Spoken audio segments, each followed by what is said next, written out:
Today's show is all about Cooper's hawks.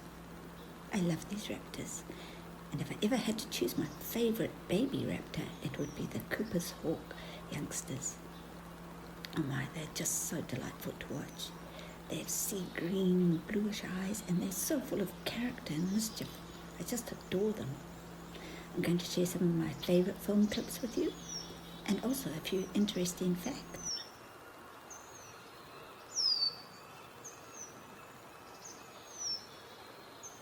The Cooper's hawk is a medium-sized hawk native to the North American continent and found from southern Canada to Mexico.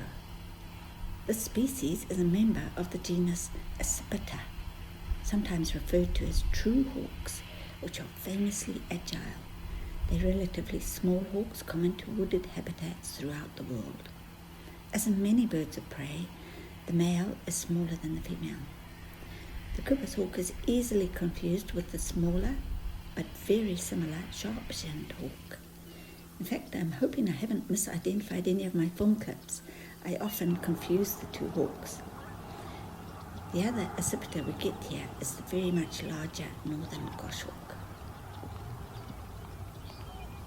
The species was named in 1828 by Charles Lucien Bonaparte in honor of his friend and fellow ornithologist William Cooper. Other common names for the Cooper's hawk include big blue darter. In flight, their back feathers often look slaty blue. The chicken hawk, the flying cross. When you look up in the sky at their flying, when they're flying, they look just like a cross. Hen hawk, quail hawk, striker, and swift hawk. Many of the names applied to the Cooper's hawk refer to their ability to hunt large and evasive prey using extremely well-developed agility. This species primarily hunts small to medium-sized birds, but will also commonly take small mammals and sometimes reptiles.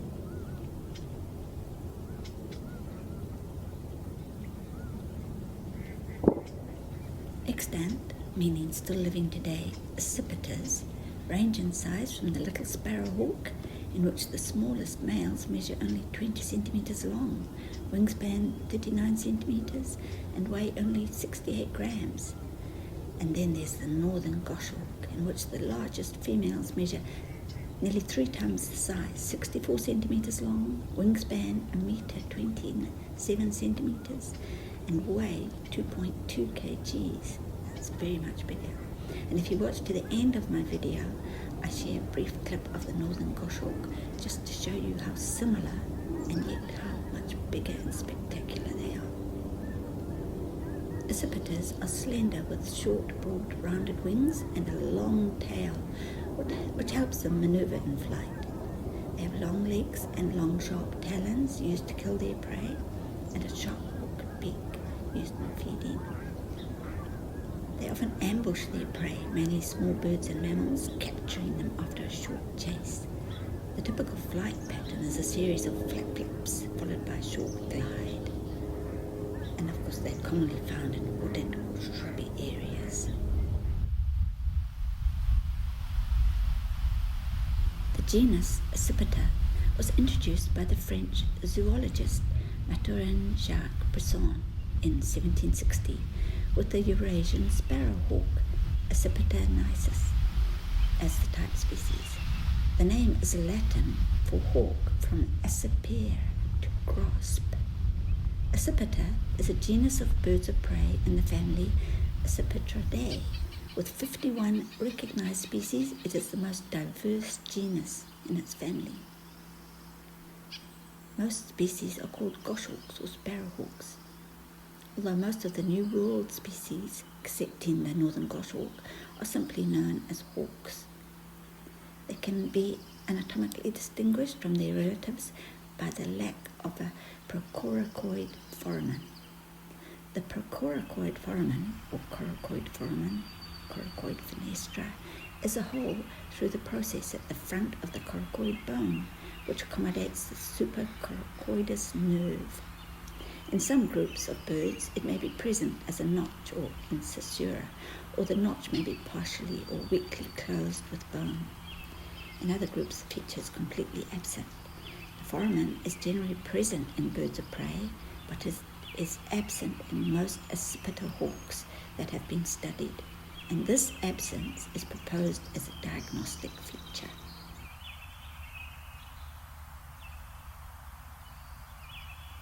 In circus, the harrier group of birds, the foramen is found to be variable, not only within species but even between sides of the same individual. It is usually open or absent, but may be closed by a thread of bone. Research in genetic phylogeny has since indicated the circus or harrier is closely related to the accipiter, and I've often noticed when they're flying together they look so similar. Their conservation status is of least concern. Numbers declined in the mid-20th century, possibly owing to the effects of DDT and other pesticides. There's been some recovery since, and numbers probably are stable in most areas. This nest on the screen now had 5 baby Coopershawks. It was the most amazing thing to watch, and all 5 of them fledged. They were branching, I counted them all. How she kept those 5 babies alive, I don't know. They were amazing parents. I loved watching them that year.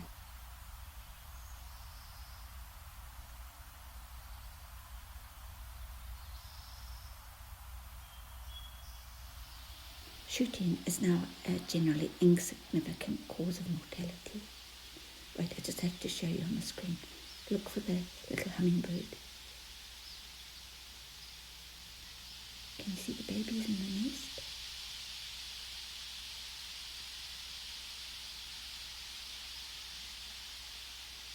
Did you see the little hummingbird come say hello to the babies in the nest? Too sweet. Shooting is now a generally insignificant cause of mortality, although I can't imagine anyone wanting to shoot one of these, although it is sometimes still reported. Despite the declining effect of pesticides on the Cooper's hawk. Oh wait, you just have to listen here. This is the female. She's sitting perched above her nest. Can you hear the babies? Pew, pew, pew. Oh, too adorable. Now let me go back to pesticides. Despite the declining effect of pesticides on the Cooper's hawk's overall population, lingering harmful effect from dieldrin has been indicated in some hawks in British Columbia, and recently some hawks have been killed by the pesticide warfare and rodenticide. It should definitely be banned. Bioaccumulation of pollutants may still have considerable effect on the species. Declines due to pollutants are seemingly occurring for Cooper's hawks living in Vancouver. Recent cases of cyanide poisoning of Cooper hawks have been reported. Lead poisoning can sometimes threaten Cooper's hawks, although lead bullets left them dead and injured game. Most urban-related mortality of Cooper's hawks is likely from collisions with man-made objects. These are mostly wire strikes with or without resulting electrocution, automobile collisions, and window strikes with other parts of man-made structure while they're hunting. Oh, you just have to have a look at these. This is why I love the babies. Just look at that little baby. Can you see their eyes? Oh my goodness, just too beautiful.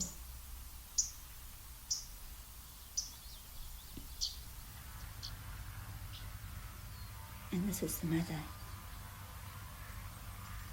She's not very happy with me watching her babies, but I was at quite a distance from them. Cooper's hawks are a medium-sized hawk of the woodlands, feeding mostly on birds and small mammals. It hunts by stealth, approaching its prey through dense cover and then pouncing with a rapid, powerful flight. Like most related hawks, watch that.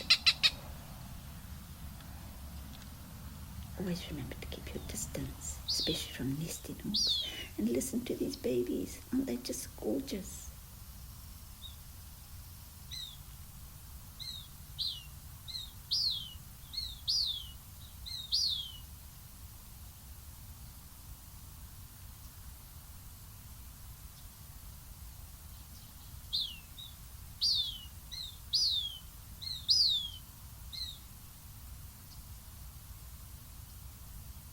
could watch this all day.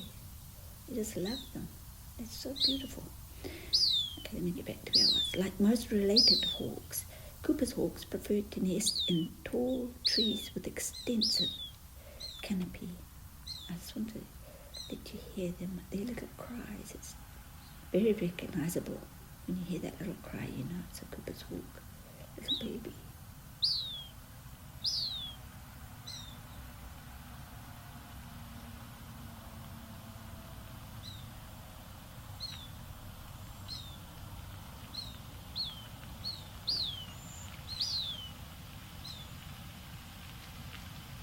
Oh my gosh, they're beautiful.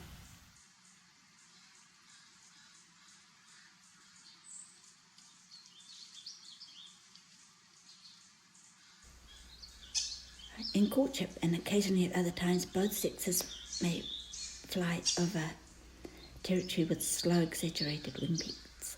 And here in my video, can you see the male? He's got prey in his talons. He's calling for the female to come and eat it. He's brought it as a gift for her. And the male feeds the female for up to a month before she begins to lay eggs.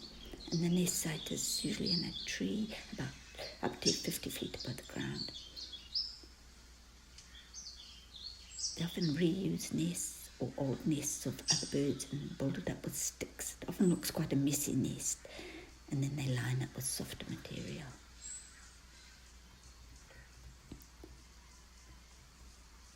Three to 5 eggs are laid per clutch, sometimes as many as 7.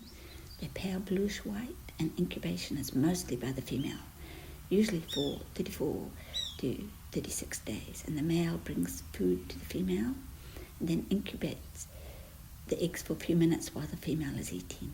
And the female broods the young for the first 2 weeks, with the male bringing the food, and she feeds it to the young. And the young may climb in the nest tree after about 4 weeks, which is really quite short, and they can fly at 4 to 5 weeks. Amazing little birds.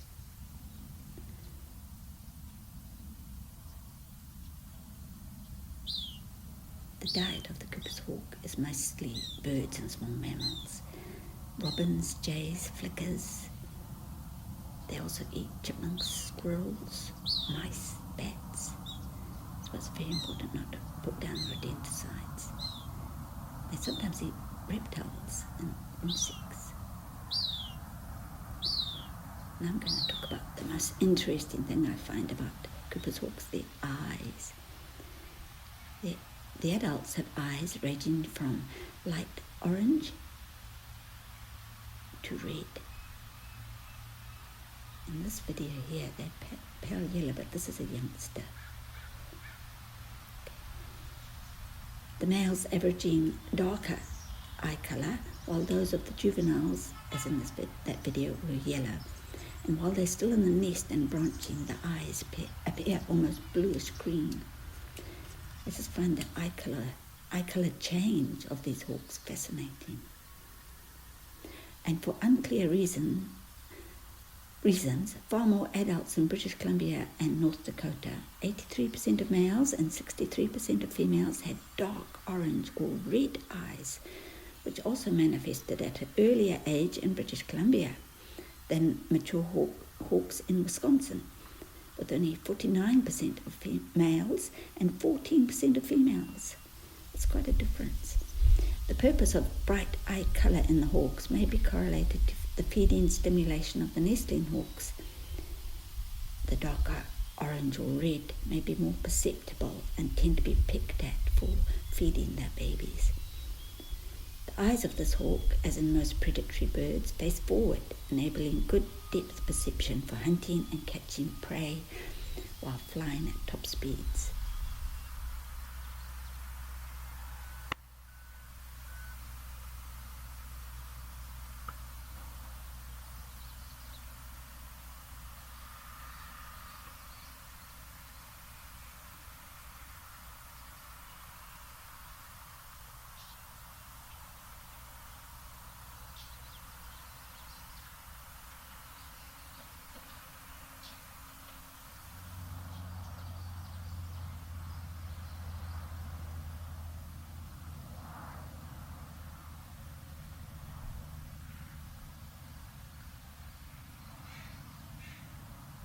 in my video, I want to show you another Accipiter hawk that we get here.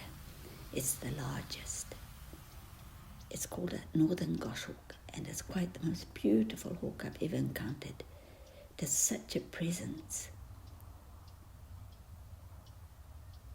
But you can see how similar it is to a Cooper's hawk. It's only when you notice it's very much larger and it has that white eyebrow. This one's a youngster still, but still it's the most beautiful bird I think I've ever seen.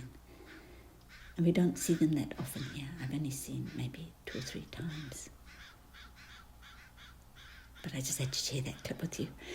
Thank you for watching. I hope you enjoyed my video. Please like, comment, share and subscribe. Have a great weekend, everyone. Stay safe, be kind. Please respect wildlife and always try to put nature first.